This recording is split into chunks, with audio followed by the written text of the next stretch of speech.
Y uno de los temas que más me llamó la atención tiene que ver con un dato que ya abordábamos el viernes con Caraba y que ahora encuentra todavía mayores precisiones, que surge de una nota de Nacho Ortelli en Clarín, de Ignacio Ortelli, que, escuchen esto, dice: tras el pedido de la justicia, el gobierno no encontró registros de las cámaras de la Quinta de Olivos y dice que la prueba, el backup que uno puede tener, no es superior a los 45 días.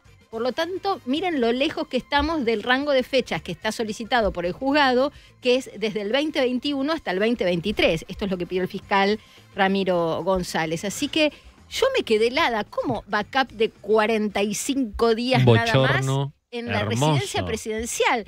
Lo voy a consultar con Nacho Ortelli. Dije, yo tengo preguntas para hacerle también al señor. Hola Nacho, ¿cómo estás? ¿Cómo estás, Marina? ¿Cómo andan, chicos? Hola, Ignacio. Bien, bien. ¿Te sorprendió esto de los 45 días? No me sorprendió y no porque ya conociera el dato de antemano, sino porque en el gobierno, Marina, habían empezado a trabajar desde hace 10 días a buscar este backup, este archivo. Imagínate que son funcionarios que muchas cuestiones, muchos resortes no conocen, pero sí, rápidamente el personal de Casa Militar les transmitió que lo iban a buscar, pero que no pusieran muchas expectativas. A mí me habían dicho antes de Casa Militar: mirá, Nacho, no esperes demasiado porque como mucho puede haber de 3 a 6 meses. 3 meses nos dijo Caraba el viernes, 3 meses máximo. Claro, exactamente, de 3 a 6 meses se hablaba, pero en cualquier caso era muy difícil y el gobierno hoy me confirmó que no encontraron más, que Casa Militar respondió que no había registro y explicaron por qué. Esto del backup de más de 45 días tiene que ver con la calidad de imagen con la que se grabe o con que haya o no un pedido de un juez. Es decir, si en 2021 un juez pedía resguardar las cámaras de seguridad por determinada cuestión, ahí el gobierno de turno estaba obligado a pedir a Casa Militar que grabe. Bueno, ¿qué me cuentan de esos tiempos? Me cuentan que efectivamente no se grababa todo, que hay imágenes del chalet presidencial. El chalet es donde vive el presidente y donde ingresaba gente constantemente, que tenían una orden de no filmar el ingreso, sí el perímetro, pero no el ingreso, que se lo hacían una calidad muy alta, es decir, cuando vos grabás en calidad alta, no quedan más de 45 días. Claro. Si se graba en calidad baja, quedan hasta 3 meses, de ahí la diferencia, y por lo tanto no hay registro. A ver, ¿qué es lo que interpreto yo, Marina? Vos también cubriste mucho tiempo los quehaceres de un gobierno, de los distintos gobiernos.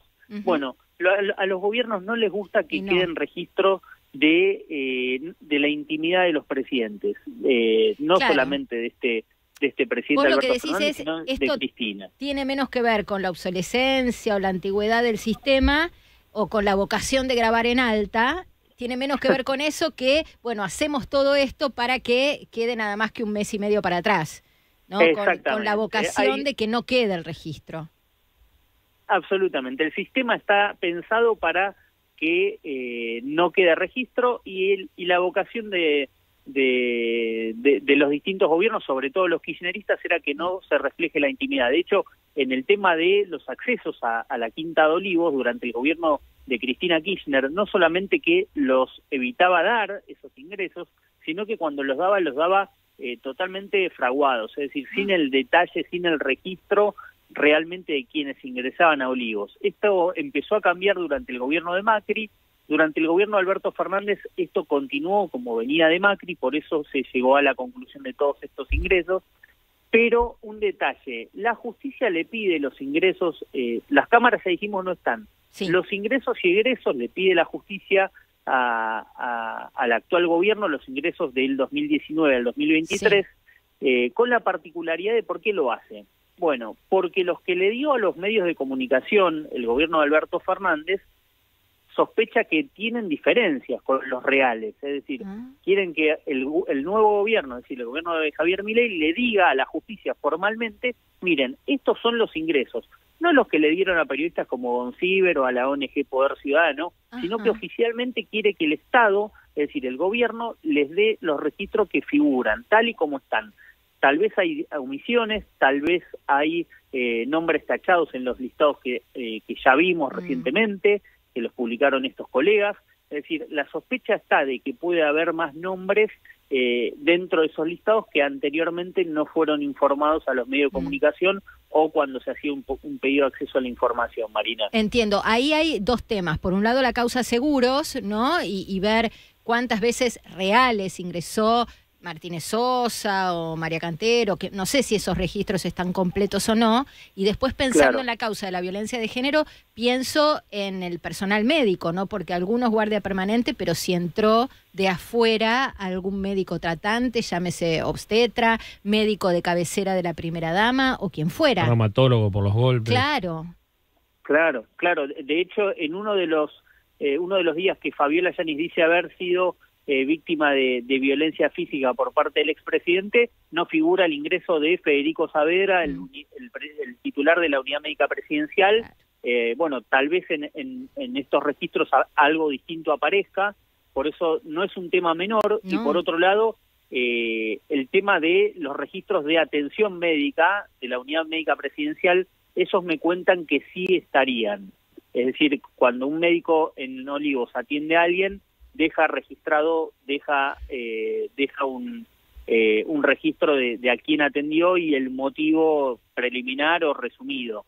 Eso me dicen que podría haber mayor detalle porque es en formato papel. Claro. Es decir, si no está, tienen que explicar por qué no están. Yo te quiero hacer una consulta, Ignacio. Sí, dos. Sí. Acá Alejandro Ripoll te habla. Primero, ¿de quién depende el tema de las grabaciones? ¿Y qué protocolo aplica? ¿Y qué protocolo aplica? Que depende de la Secretaría General de Presidencia. En este momento depende de Karina Milei, pero anteriormente dependía de Julio Vitovelo, que era uno de los mejores amigos y te diría el ladero principal de Alberto Fernández. Clarísimo. Claro. Y entiendo tu pregunta. Y segundo, que los registros no tiene firma digital, porque hay un GEDE, hay todo un sistema que tiene que tener firma registrada digital, los ingresos y los egresos, tanto de Casa de Rosada como de la Quinta Presidencial. En principio se carga a través del sistema, pero hay un registro preliminar que se anota a mano. Es decir, que el que está, muchas veces vimos la entrada de calle Villate en la Quinta de Olivos, muchas veces, de hecho a mí me ha pasado cuando he ido a Olivos para hacer alguna cobertura, cuando vos ingresás muchas veces te anotan a mano y después lo pasan. Es decir, ese registro primero es en papel y después se traslada a una computadora o se carga en sistema. De ahí que la justicia entiendo que está pidiendo los dos registros, lo que quede en formato papel. El digital, la firma digital y el papel, para cruzarlo. Ahora, quiero volver un minuto al tema del médico, ¿no? El jefe de la Unidad Médica Presidencial, que vos decías que curiosamente no ingresa uno de los días en los que Fabiola dice haber sido golpeada y hay registro documental por los diálogos de WhatsApp con María Cantero, ¿no? Hoy hablábamos en La Nación con Simón Salzberg, que fue jefe de la Unidad Médica Presidencial entre marzo 2016 y diciembre 2019. Sí, un gran médico. Gran médico, que de hecho gran médico, gran funcionario. Sí, que hizo las cosas, por lo que sé, muy prolijamente.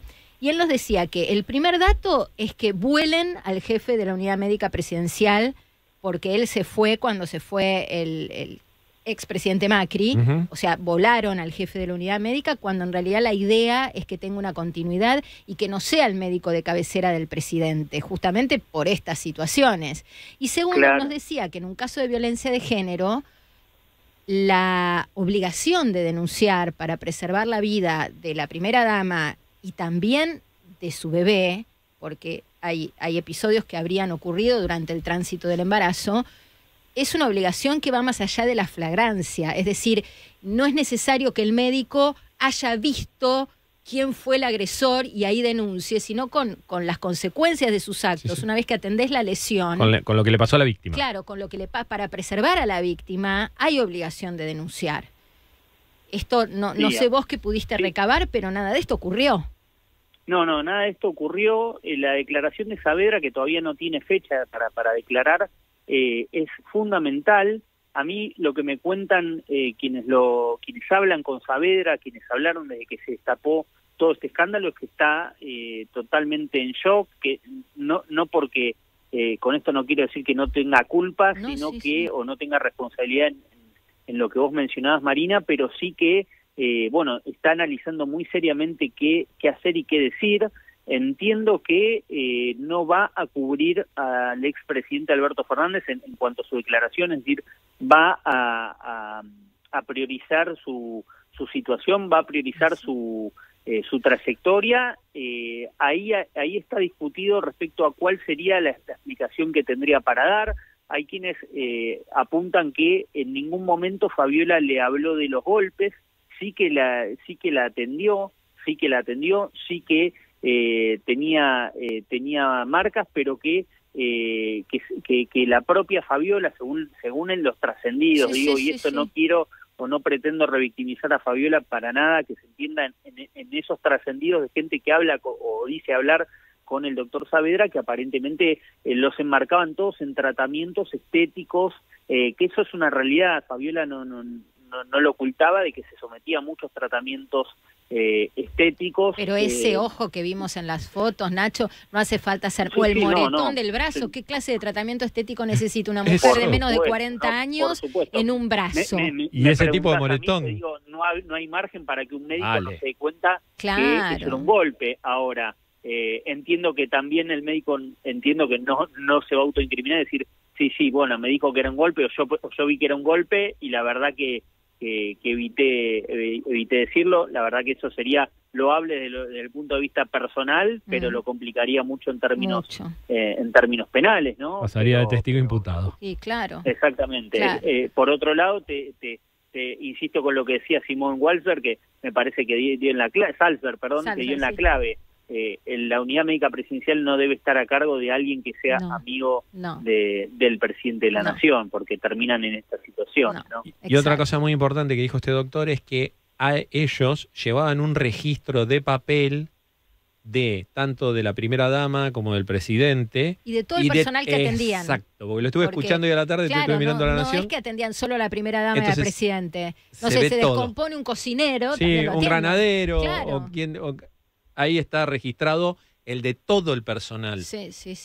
Claro, de hecho en las giras también ha ocurrido que el médico presidencial ha atendido a periodistas o gente que acompañaba a la comitiva y se dejaba registro, incluso en la gestión de Fernández.